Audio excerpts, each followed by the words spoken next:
In 1980, I was a rough and ready kind of a guy. I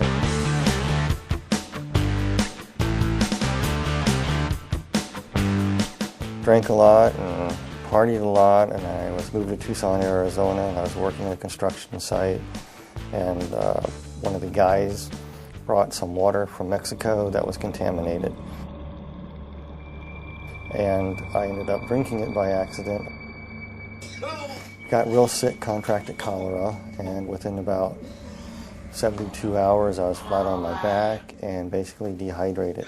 That's when I passed away. I noticed that when I passed on, that of course I wear glasses and I'm very nearsighted. I noticed that, the first thing I noticed is that I wasn't wearing my glasses and I could see clearly across the room. And when I turned my head, I noticed that my body wasn't moving. And I was lifted right out of my body and hovered over my body, looking down at myself and looking around. And next thing I knew, I went through the ceiling of the room I was in, and I was transported into a very, very, very black, dark void.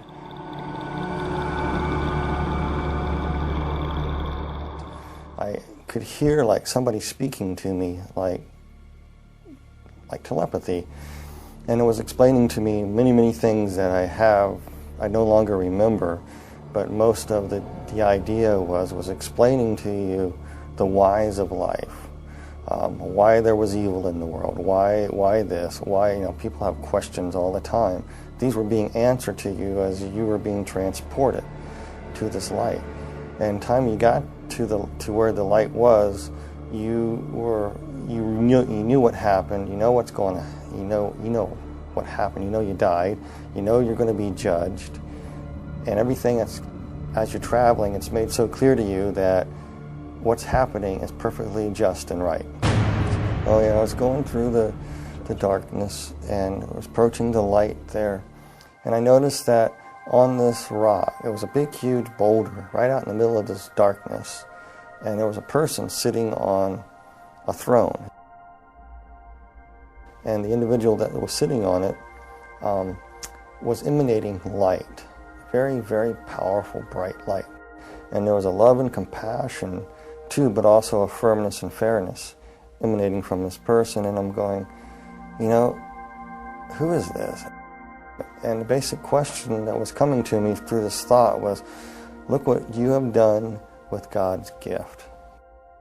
It was actually Jesus was speaking this to me. He said, if I let you into heaven with what you know now, that I'm just, right, perfect, you would misuse that and keep sin alive in heaven. You can't come in. He told me it was granted to me to see a land unknown that's best forgotten, but will not be left unseen. That was it.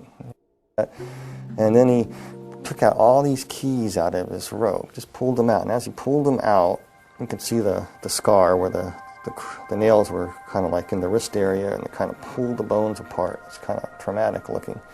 And he had these keys, and the keys were odd shapes and design. And he walked over to a place, and he stuck this key into this, looked like a gate. And a door opened. Then the veil came over, and it was dark again. I couldn't see it. All I could see was the Lord.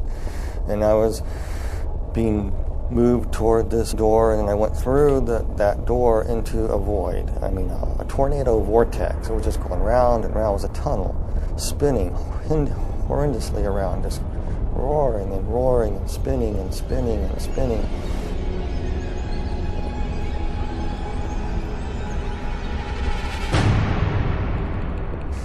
And it smelled horrible. I could hear these screeches and noises and sirens. The most thing that I remember the most was slurping noises and screams, and you could feel heat, really hot heat. The next thing you know, I was falling through the sky. It looked like the sky, and I hit the ground. It kind of hurt, and I stood up, and I looked, and I go, where am I? All these people ran out. And some of them looked like people that were dead that I knew, and other people I knew that were not dead. And they come around me, slapping me on the back. They got there awful quick because the house looked far away, but all of a sudden they were there, slapping me on the back, welcoming me there. But something just wasn't quite right with them because they looked weird. They had yellow glints in their eye, and their eyes were almost reptile-like. I looked over and I saw what looked like my best friend turn into somebody else. And I said, hey, wait a minute, you can't do that. You're not who you say you are. Who are you? And then all of a sudden I looked around and I go, all these people around me are not people. They began to morph into what they were. They were ugliest creatures I've ever seen. Reptile-like, some of them, they were just god-awful, like rotting vegetables, and they were distorted and twisted, and they were not perfect by no means, and they were just filthy, smelly creatures. And they were just starting to come at me like they're going to shred me to pieces. And one tried to grab me right across my chest, and one tried to grab my legs. And while they're trying to tear you to pieces, they backed away, and this one that looked like my best friend earlier, who morphed into different people, came up to me. It was he was about 4'8", looked like a sort of half dinosaur, a reptilian type creature, and it was hissing and spitting at me, and was speaking in a language that I didn't know what it was saying at first. I was telling, and it was broken in English. It was telling me to come, follow it, follow it, follow it. So he motioned to me, and we took a few steps, and all of a sudden we were at the end of the horizon. Now, that doesn't make any sense, but we came across to what looked like the end of the horizon. You couldn't go any further, and I couldn't understand what it was. And yet I could look out, and I could see all this vast fields and mountains. And then that creature stuck its hand in this horizon, and he ripped it open like a veil, and he stepped out of it up onto this road, and he telling me to come, motioning me to come. So I did the same. I just went ahead, I got out, and next thing I knew, I was on a large, wide, dusty, flat road. I just came out of a cell, a cube. It was around 10 by 10 foot square. It could have been 14 by 14. That's what the dimensions were. And there was a cell next to it, and there was a cells above it, kind of set back, concave, so they're going up.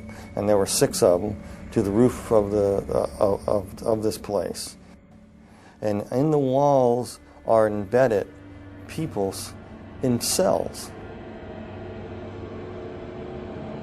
And he pointed to another cube, and in this cube I was looking at, there were people inside these cubes. Some were vacant, some people waiting for people to arrive like I did.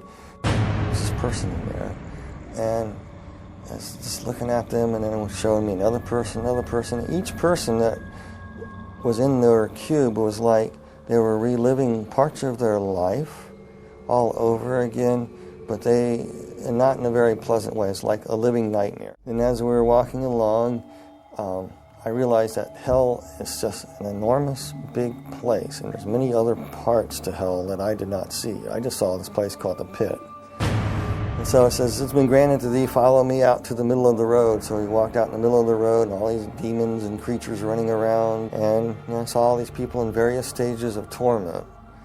And some of these demon creatures inside these cubes were going in at will, and they would be attacking people in various ways. But to the people, they look like other people, or times in their lives, or they look like demons. Whatever their worst nightmare was is basically what they were living.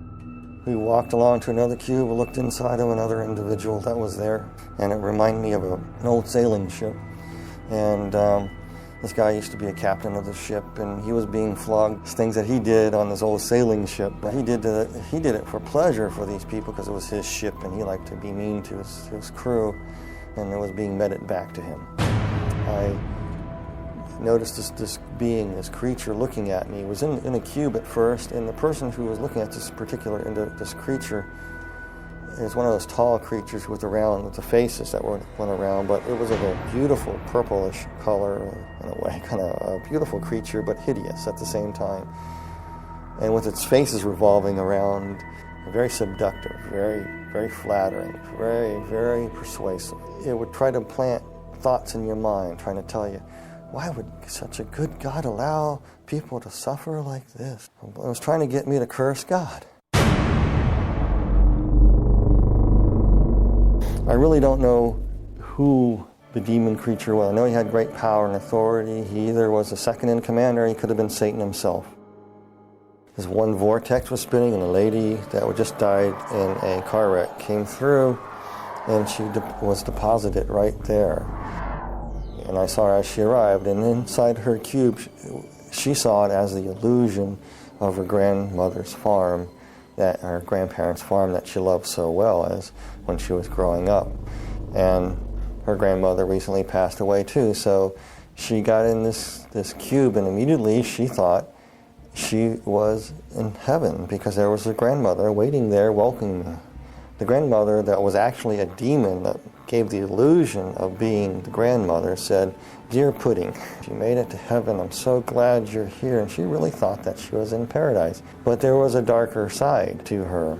She would make her children be what she wanted. Her children wanted something else. She wanted them to be this. And if they didn't do it her way, it was the fist. It was verbal abuse. It was cutting down. So as she sat down, I was watching it, and the tree's limbs just grabbed her.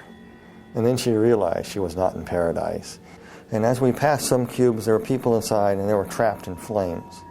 And it was like their skin was still intact, but they were burning. And there was an individual, and he was playing pool. And this guy was a child serial killer, but he lived in the 1940s. But he was in this pool hall playing this pool before the punishments would commence again. He thought he had a break. And then these people in there would torment him and come and run and just grab him and tear him up. And out of the sky I could see this big demon coming down. It reminds me of a snake. He just gobbled him and swallowed him. Then all these other little demons came up and said, "That's no fair. We didn't have our chance with him yet." Regurgitated him back up. He was whole. I know this sounds really bizarre, but that's what happened. Then all the other little demons, little teeny things, about 3 foot tall, just jumped on him. And he was powerless. And they were beating him and clawing him. And there was no rest for this guy whatsoever after that. It was constant torment. Everything that he ever done was being justly put back to him. I came to a cube, and I was looking at this, and this was a woman. She was dressed in fine garb. She was a temple prostitute, basically what it was. And she was somebody who died in Corinth around 69 AD.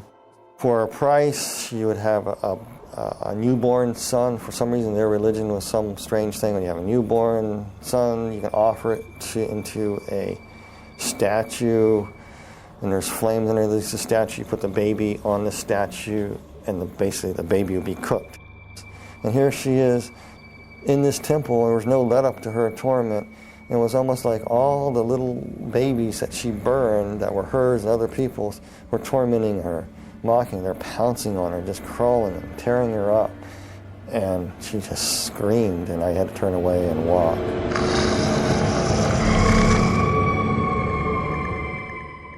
There was an individual that she practiced the black dark craft. She was a witch. I just knew that she was a witch, but she died many hundreds of years ago. But she was trapped in a coffin, scratching, trying to get out. She couldn't get out. She was in that position for years and years and years and years, hundreds of years. And then finally, when she got it open, all the demons would pounce on her. And I walked on to another cube. We looked in this other cube on this row, and there was another lady. And she believed that Mother Earth could save her.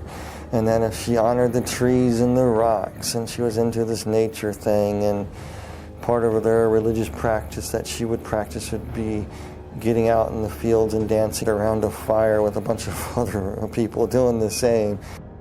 The people that she thought that she was with were actually demons, and they would come up to her and say, "You did this." They pick up a stone. "You think the stone will save you here?" And they smacked her with it. So she was standing there, and the demons reached down there and reached in her mouth, ripped out her tongue, and part of her thing says, "You talk bad? Oh, the stones are not going to save you. Nobody can save you." Then they ripped off her, just actually took her skin and just peeled it off. It was really slow and agonizing to shreds. It done nothing to the skeletons. Then they took the bones and broke the bones. And she felt everything. then her body would come back together. The flesh would come back together, and she'd be whole again, and it would start all over again. A different scene would happen. And some of the cruelest people on earth were in these. Some people, I don't like to say names of people or anything like that, but I will, this one particular individual is definitely there, and everybody knows who it is. It's Adolf Hitler. Hitler was sitting in a cube.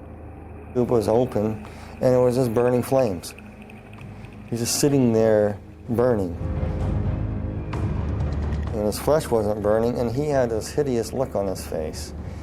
And as he was burning, the flesh would be rotting, and he was feeling every bit of it. It was almost like every oven of the gas, of the concentration camps, all the tortures that went on there were being meted back to him in one intense flaming bit of stoked up white hot heat that would rot his flesh away at the same time, make him ashes, come back. He was just being tormented like that. I remember having this weird look on his eyes. It was just angry, vicious anger. And we were walking in another segment of hell near the back recesses of the wall, another segment of the deep, dark pit. And we're coming to this one pit there was one place, and the cube was open, and inside there, this demon was trying to get me to go inside this cube in what looked like a dentist chair. I'm not afraid of dentists at all, but this thing looked like a dentist chair to me, with all these hideous creatures in there trying to say, this is where you are going.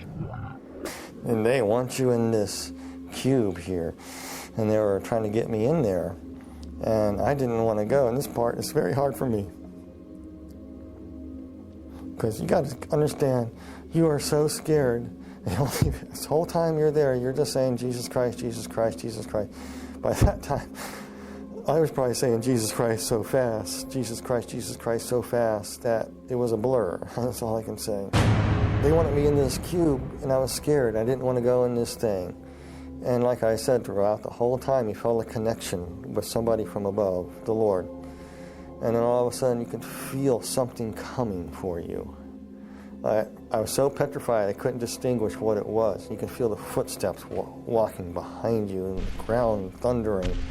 And as it closer, whatever it was walking behind me. And I was too scared to turn away to see who it was, because I didn't want these things to rush me and grab me.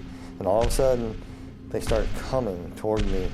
And then the presence got right behind me, and they all scattered. And that purplish, big, tall, demonic creature, the regal creature, kind of backed slightly away and kind of bowed and kind of walked out, just kind of slithered on into the mist, into the darkness of hell. And the Lord was carrying me up.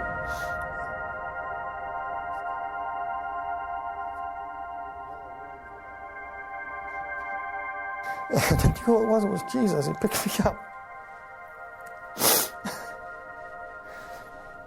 This part I remember though so clearly. He just picked me up in his arms, and I could see they crucified him. As he's holding me, his bones are pulled apart. He's saying, you pulled apart my bones. And he carried me. And kind of floated through the air and went through the center of the bottomless pit. I went straight up. I remember bits and pieces of being taken to a hospital and waking up in a hospital room. And nurses poking me. And when I woke up out of this thing trying to breathe, I grabbed the doctor and said, I'm not in a cube, am I? I better not be in a cube. And the doctor says, no, you're in a hospital.